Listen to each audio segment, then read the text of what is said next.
nome é Dani e eu estarei lendo o texto de Hildegard Schneider, autora e líder de World Wide Wings. E aí vem o episódio de O Despertar da Noiva com o tema Pessah, a viagem na máquina do tempo. Em seu romance no livro A Máquina do Tempo, um conceito que também vem da imaginação do autor Wills, um cientista inglês viaja em uma máquina do tempo na qual ele construiu para o futuro no ano 802.701 depois do Messias. A máquina do tempo pode avançar e recuar através do tempo à medida que alguém se move através do espaço. Nós sabemos que esta é apenas uma ideia de ficção científica, mas nós crentes podemos realmente fazer tal viagem com a máquina do tempo divina, o Ruach HaKodesh, através de sua palavra. Pertencemos ao nosso Pai Celestial, o Elohim de Abraão, Jacó e Isaac, e começamos a pensar e agir como Elohim, adotando uma atitude hebraica em relação a Elohim, às Sagradas Escrituras e aos ciclos bíblicos da vida. E sabemos que Yahvé pensa e age em ciclos. O que foi, voltará a ser. O que aconteceu, ocorrerá de novo. O que foi feito, se fará outra vez. Não existe nada de novo debaixo do sol.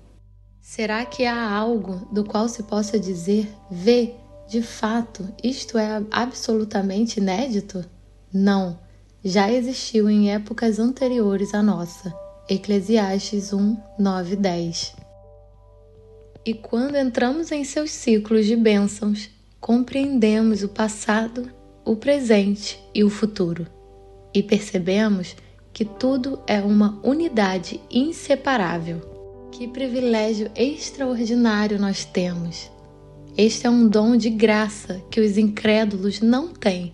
E muitos crentes também não podem ver esta continuidade devido às suas tradições cristãs. Eles pensam que quando o tempo foi cumprido, digamos assim, Jesus veio à Terra e começou algo novo, ou seja, que a sua ressurreição foi na Páscoa. A Páscoa, porém, foi introduzida pelo imperador Constantino, e é uma festa profundamente pagã, da qual Yahvé nunca nos disse para celebrarmos. Os festivais de primavera de Yahvé são Pessah, a festa dos pães asmos, a festa das primícias e Shavuot. Ver Levítico 23. A continuidade que Yahvé expressa é que os festivais dele são uma ordem eterna. O livro do Êxodo registra que a primeira Pessah foi celebrada na noite anterior à libertação dos israelitas da escravidão no Egito. Há algum tempo, Elohim vinha orquestrando um confronto crescente com Faraó, enviando 9 pragas sucessivas aos egípcios, a fim de persuadir Faraó a libertar os israelitas. Entretanto, apesar do sofrimento de seu povo, Faraó se recusou repetidamente a liberar seus preciosos escravos. Finalmente, Elohim prepara a praga final, a 10ª praga, que significa a morte de todos os primogênitos do Egito, desde o primogênito do Faraó até o primogênito de seus cativos e o primogênito do gado. Neste momento de destruição e incerteza, Moisés e os israelitas celebram a primeira Pessah. Na véspera das pragas, como instruído por Elohim através de Moisés, os israelitas pegaram cordeiros, um para cada família, e os sacrificaram. Em seguida, marcaram seus umbrais com o sangue do sacrifício para sinalizar ao anjo da morte que eram leais a Elohim e não a Faraó. No meio da noite, na escuridão e reclusão, cada família se reunia em sua própria casa para comer o cordeiro assado, rezando para que o sangue nos umbrais da porta os protegesse de fato, esperando a libertação ao amanhecer.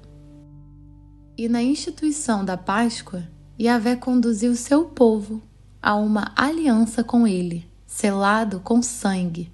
E Yeshua estava presente. Veremos isso em outro momento.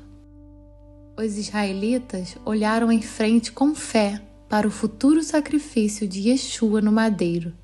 E nós olhamos para trás com fé para o sacrifício de Yeshua no madeiro. O sangue, porém, será para vós um sinal nas casas em que estiverdes. Quando eu vir o sangue, passarei adiante. A praga de destruição não vos atingirá quando eu ferir o Egito. Êxodo 12, 13.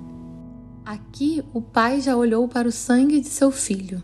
Yeshua diz de si mesmo que ele é o Aleph e o Taf. Apocalipse 22, 13. E desde então, o povo israelita, isto é, todas as 12 tribos e todos os estrangeiros que aderiram a eles, correram para as festas de suas instruções até o nascimento do Messias, como diz em Levítico 23. Estas, pois, são as solenidades de Yahvé, as santas assembleias, as quais proclamareis no devido tempo, a Páscoa do Senhor. Levítico 23, 4, 5. Eles celebraram e ensaiaram Pêssar por um longo período de tempo, ano após ano. Compararemos os fatos históricos da primeira Pêssar do livro do Êxodo com os acontecimentos em torno da morte de Yeshua de Nazaré na cruz, nas mãos dos romanos. No estudo seguinte, contrastamos os detalhes da primeira Pêssar com os eventos que levaram e incluem a morte de Yeshua, para ver como Yeshua sobrenaturalmente e surpreendentemente se cumpriu em detalhes minuciosos o que lhe havia sido profetizado 1500 anos antes. 1.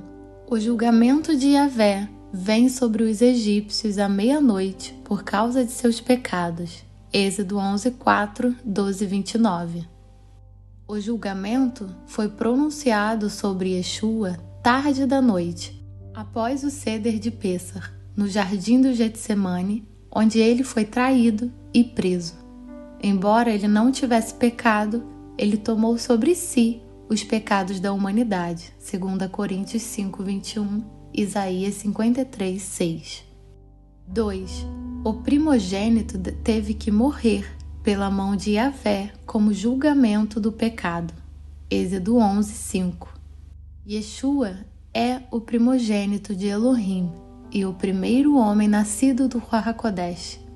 Assim como nos tempos antigos, o primogênito era o chefe, sacerdote e patriarca de sua casa. E assim como o primogênito suportou o julgamento do anjo da morte, Yeshua suportou o julgamento de nosso pecado, ou seja, a morte, que é o salário do pecado. Romanos 6, 23. 3. O povo de Israel testou e aceitou Yeshua em sua entrada triunfal em Jerusalém. João 12, 2. O sistema religioso testou e rejeitou Yeshua. João 26, 57. Porque ele era uma ameaça ao estabelecimento religioso deles. A esposa de Pilatos declarou Yeshua inocente. Mateus 27, 19. O sistema político declarou Yeshua inocente através de Pilatos. Mateus 27, 23, 24. Elohim, o pai de Yeshua, o declarou inocente e sem pecado. Hebreus 4, 15. 4.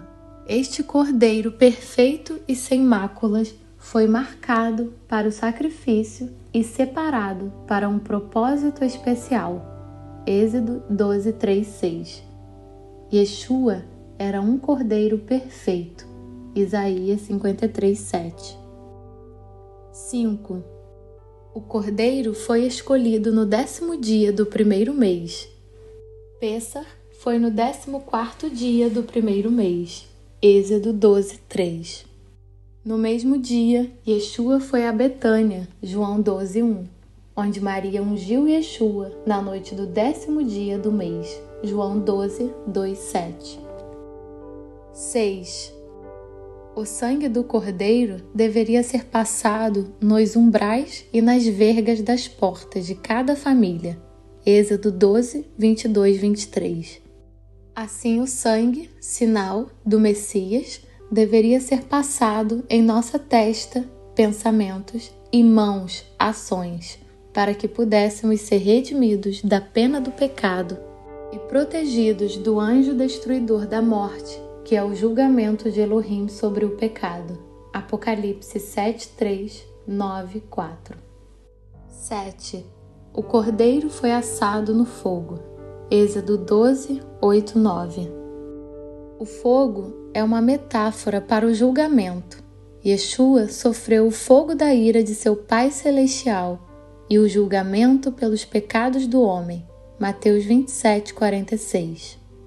Enquanto uma pessoa morria uma morte lenta e agonizante na cruz, parecia que ela estava em chamas, enquanto seu corpo ardia de sede sob o sol quente.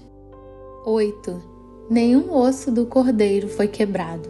Caso contrário, não teria sido imaculado. Êxodo 12:46. Também não foram quebrados ossos de Yeshua enquanto ele estava pendurado na cruz. Embora fosse uma prática comum entre os romanos quebrar as pernas do crucificado para apressar sua morte. João 19, 31, 33.